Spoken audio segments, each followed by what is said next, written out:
Hello, this is Jesse Zimmer. Just responding to the message you had sent me on Upwork. Thank you for submitting your questions over. Um, you know, Looked into your CFO guy. Really excited about this opportunity and happy to answer the six questions that you'd sent over. So I'm going to jump right into it. Have you coached or advised a team on sponsorship management before, or have you been primarily the executor? It's been a little bit of both.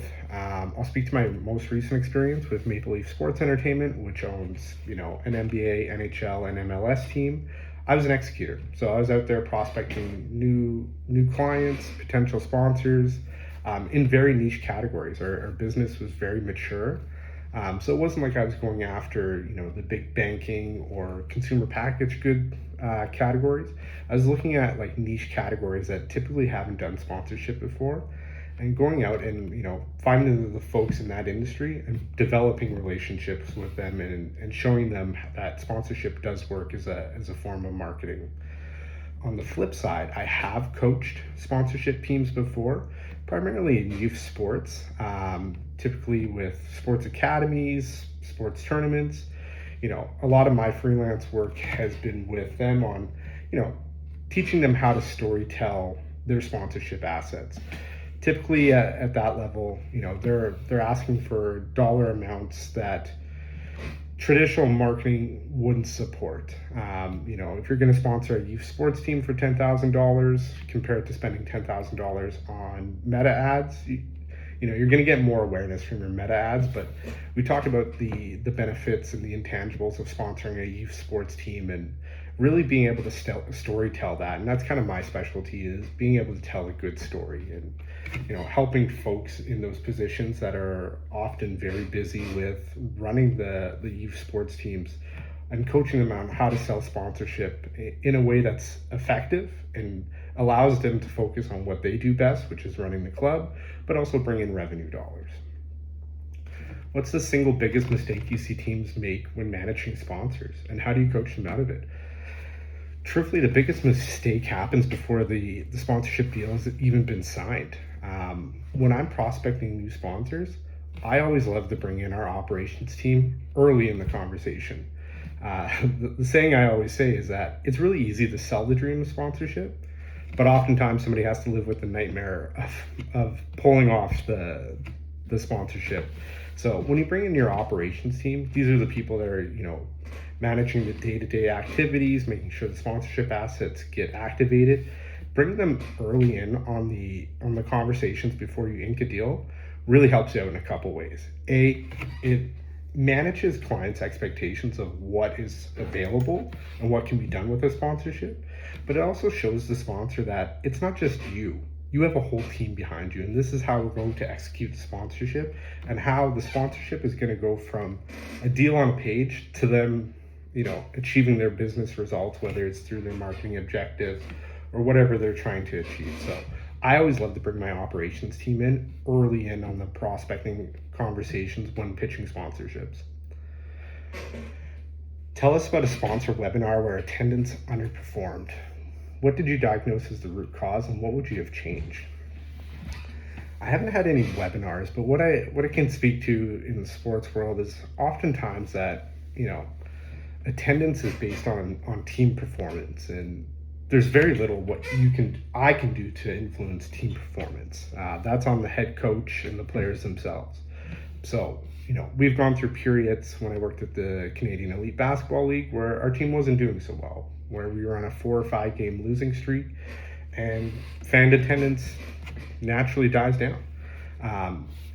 Looking at that, we know that the attendance was definitely linked to team performance, but we looked at our experience.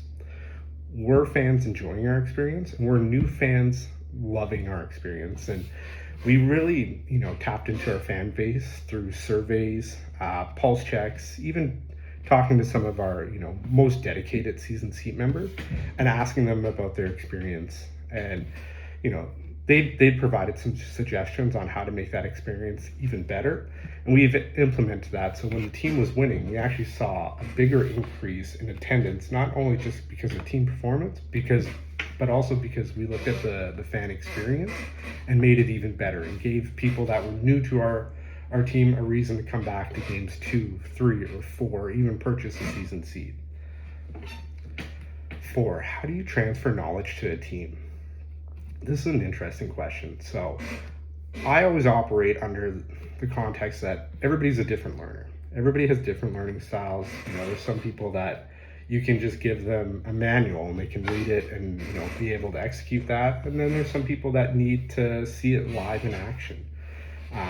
Typically what I do when I'm managing sponsorship teams is I like to understand what their learning style is, get an idea of where their knowledge base is, and then kind of go from there and develop a plan. If they learn through live action role playing, certainly happen to set up situations and scenarios for them to run through. Other tools that I've used is recording pitches and then going over those pitches with the sponsorship team and just listening to what their conversation was like and trying to pinpoint areas where they can improve. So very dependent. I'm not sure what your team's learning style is. I'd be happy to learn it and then formulate a plan on how I can coach them on being better storytellers and ultimately drive more sponsorship revenue. If you audited our sponsor program in week 1 and found 3 problems, how would you prioritize which to fix first? Well, I think the most simple one is looking at the structure. I can do a lot of stuff to help people personally sell, but if the sponsorship structure just isn't there or is incorrect or there's flaws in it, it doesn't matter how much storytelling and how much selling that you do, it's not going to work out. So I would, honestly look at what the 3 big issues are, knock out the structural ones first. If it's, your assets that are available, if it's your pricing, one of the things I did at the CEBL, we were given a rate card for our assets, and it really didn't match our market in Ottawa. It was more for our market in Toronto. So I had to look at who was in our market, what the valuations were, and really develop that rate card before I could even go out and sell or even have my team sell. Once you fix the structural problems, you can start working on the individual improvement metrics and really help them, become the champions of their sponsorship program and help them sell to prospective sponsors. This role is advisory only. Our team would do the execution. How do you make sure your guidance actually gets implemented? Hey, I've managed teams both in sponsorship and in operations before, and I always live under inspect what you expect. And where that starts is when I'm coaching a team, I set out clear goals of what I expect. Whether it's, making X amount of cold calls or setting up X amount of meetings this week, I always make that very clear to who I'm coaching, ask them if there's any barriers that would prevent them from doing it, and then setting a timeline to follow up. Typically, I like to do weekly check-ins. An example of this could be, when I was managing our CEBL sponsorship team, I'd say, hey, here's the category that we're going after, automotive dealerships. Here are the 16 automotive dealerships in Ottawa. Can we outreach to all 16 this week? And, I had one of our consultants say, yeah, that's going to take me all week to do these cold calls, do the research, which, fine, that's great. The next week, when I talked to him, he'd done 14 out of the 16, right? We'd set the expectation that he was going to do all 16. So asked him what happened with the other 2. Turns out he was having a hard time finding the correct contact information. And that was a coaching point, right? So I told him, hey, if you hit barriers, let me know right away. I can certainly respond to that, but here's a way to find this, this contact information. So it's about, to sum it up, to be,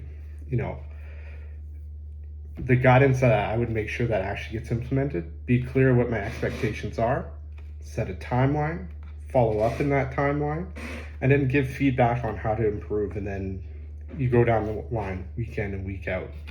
Yes, we had 16 outreaches, great. It resulted in 4 discovery calls. How are we going to prep for these discovery calls, and how are we going to make sure that these discovery calls get done? So I think that answers all 6 questions, and right at 10 minutes. look forward to hearing your feedback and talking with you soon. Take care. Bye.